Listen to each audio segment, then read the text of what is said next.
Hey guys, welcome back to another one of my videos. Today I'm going to do a segment called NFC South Talk, where I'm going to give my unbiased opinion and expectations of the four NFC South teams coming into next season.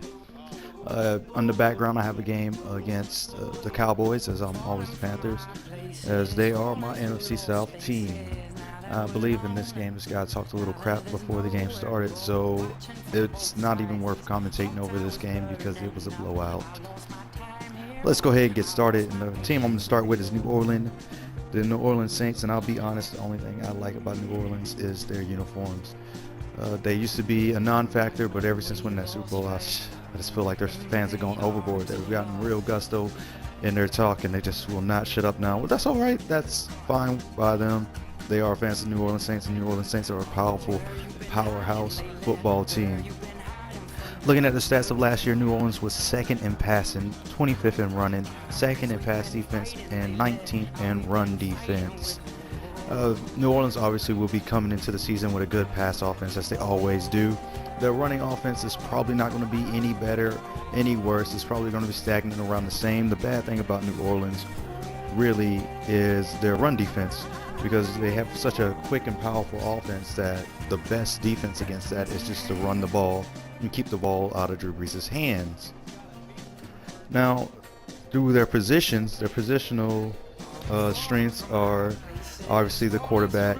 Their O-line is always going to look good with Drew Brees at quarterback, and the receivers are really good also because Drew Brees is quarterback. Marcus Colston is a good receiver, and Jimmy Graham, their number one target, is obviously a really good receiver, as he is a beast out there. Can't block very well, but he can catch, he can run routes, and he can make your defense look silly.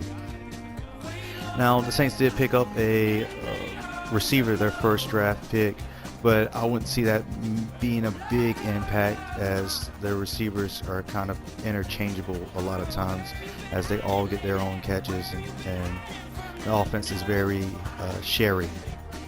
Now, the Saints do have some tough outs next year, and game-wise, they are at Dallas, at Chicago, at Pittsburgh, and we're a little iffy about Detroit, but we'll see. We'll see about Detroit. I'm reluctant to put them as a tough out, but it is in Detroit. Now, games at the Dome, Saints normally don't lose at the Dome, but they do have some tough outs in San Francisco and Green Bay. And notice I didn't put any of the NFC South challengers in there just because obviously playing in the NFC South, most of the teams are going to be challenging. Honestly, out of all those tough outs that I just said, I can easily see the Saints losing at least 2 of those games, and more than likely they'll lose at least 2 games in interconference also, or in division, in division. Now, things that the Saints can improve on is running backs. They do, or not even just running backs, but the running game. They kind of get away from that running game, and that's when Saints get in trouble, really, when they get away from running the ball. That's what got them the loss in Carolina, and the loss of the division last year was because they stopped running the ball, which I can understand against a top run defense. Moving on to, actually, let's go over the last thing about the Saints, and the reason why they have a porous run defense is because they still need linebackers. The Saints can get some good linebacker play. Look for them to be a tougher out than normal, and look for their defense to look a heck of a lot better if they do get some good linebacker play. But as of right now, I don't see that happening. But I do see them easily having the edge on top in the NFC South next year, but we'll see.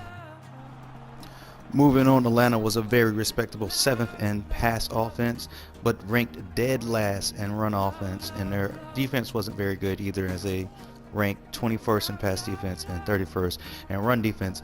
Now, the thing about Atlanta, their defense actually was probably played better than the stats show, but they were hampered by the inability of the offense to balance out. Now, obviously, the passing offense will get a little bit better in Atlanta. Their O-line got a little bit better, so Matt Ryan shouldn't have to worry about so many sacks this year. Roddy White and Julio Jones come back, and Julio Jones is an absolute monster and beast. Roddy White is really good also. The only thing I've ever not liked about Roddy White is he can get the case of the dropsies, and he's not a very good route runner. He makes up for bad route running with speed and natural ability. which is good enough to get him to a couple of Pro Bowls. But Roddy White has been in the league for a couple of years now, and honestly, I do not see too many more Pro Bowls coming his way with Julio taking most of the load. Now, the thing about that does help Roddy's case is the fact that Tony Gonzalez has retired finally. And so Roddy should get some more targets there, but that hampers Matt Ryan's development as he was a big Tony Gonzalez lover. I should say Tony Gonzalez was definitely his outlet receiver who he threw to a lot in tough situations. The thing that Atlanta didn't really address was running back, and it's not really there. They still have Steven Jackson, and honestly would be surprised if he finished the year as the starter, as he is not as good as he used to be. Steven Jackson of old, and St. Louis knew this when they let him go, and Atlanta got suckered into that deal, I feel. And I just do not see him producing anywhere close to what they brought him in to produce. Something that did hurt Atlanta early is the fact that Sean Witherspoon is down, and he's out for the season, so that's a big hit to Atlanta's defense. But I would not be surprised if Atlanta's defense does not play a little bit better this year. And Atlanta's tough outs this year. They got a game at Cincinnati and at Green Bay, and then they have home games against Pittsburgh and Chicago. Atlanta is a toss-up team, so I would not be surprised to see them lose 3 out of 4. I would be surprised to see them lose all 4, but I see them losing at Green Bay, and honestly, I can see them losing at Cincy also. They can probably, it'd be a tough match against Chicago and Pittsburgh. We'll see, but I can also see Pittsburgh. Pittsburgh is a team that can travel very well, so they may lose there. Inside the division, I see Atlanta probably getting 3 losses inside the division, trading off 1-1 with every team, New Orleans, Panthers, and Tampa Bay. So Atlanta automatically doesn't have very much breathing room when it comes to the 4 tough teams that I said. But their schedule does look pretty easy other than that, and they should be able to have a bounce back season from that horrible season that they had last year. Moving on to Tampa Bay. Tampa Bay's biggest problem was they had that quarterback. He came on, but they still ranked 32nd in pass offense. Their run offense was 22nd. Their pass defense was 17th, and their run defense was 15th. Now, reading off those numbers, Tampa Bay just screams mediocre. But they do get Lovie Smith in, and he gets some nice defensive weapons to play with, and I would not be surprised to see that defense be an elite unit next year.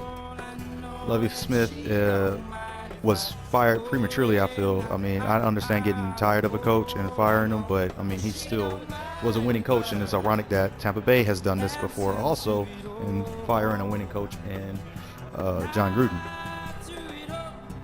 Now, the thing about Tampa Bay, though, is they picked up Josh McCown from Chicago, who had a breakout year, but that was under a quarterback guru in Chicago, so I would not expect Josh McCown to do as well in Tampa Bay.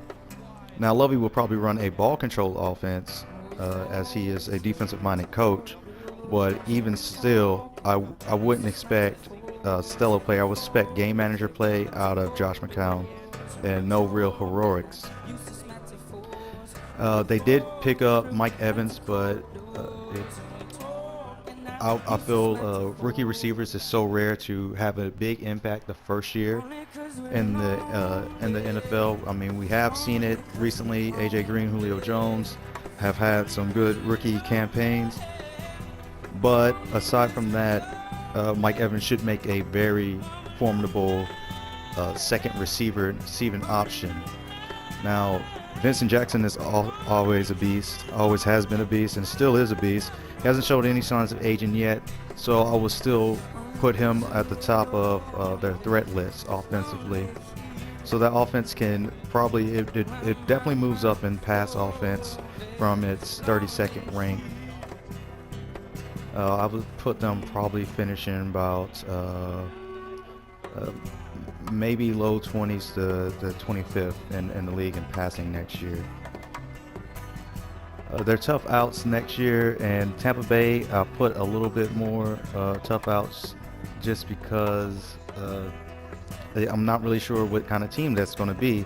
But I'll say at Pittsburgh, at Chicago, which that's obviously going to be a game to watch with Lovie Smith coming back to Chicago, at Detroit, at Washington, and versus Green Bay at home. Green Bay, I definitely see them probably beating Tampa Bay at home, or Tampa Bay in Tampa. That's I'm pretty much writing that one off for Tampa. I can definitely see them winning, depending on how RG3 plays next year and how the Skins play.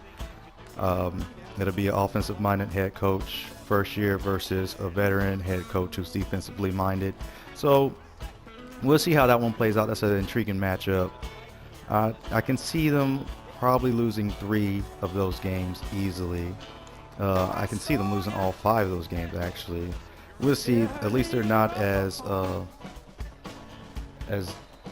messed up as they used to be, as the locker room was out of control and the team chemistry was just way off. But Tampa Bay should have a bounce back season. But honestly, I still see them being about 8-8 next year. But they can definitely be a surprise 10-win team. Moving on to Carolina as the last of the NFC South teams, and the one I know most about. Passing offense was 29th last year. Their running offense was 11th. Their passing defense was 6th, and their running defense was 2nd. Defensively is where Carolina's strength is. Their linebackers are top notch and are up there with obviously San Francisco's linebackers and any other linebackers in the league. Their pass defense has actually probably gotten a little bit better, as they had some play-in guys last year and have got some real veterans. Not to say, their guys that they had last year weren't veterans, but the guys they picked up last year were backups on other teams. And this year they actually have legit starters, or people who just are commanding too much cap from other teams. Passing wise, everybody talks about how Carolina lost their top 4 receivers, but the top 4 receivers didn't really produce much last year. They still have Greg Olsen as a tight end, and I believe they're trying to run 2 tight end sets next year instead of 3 or 4 receiver sets.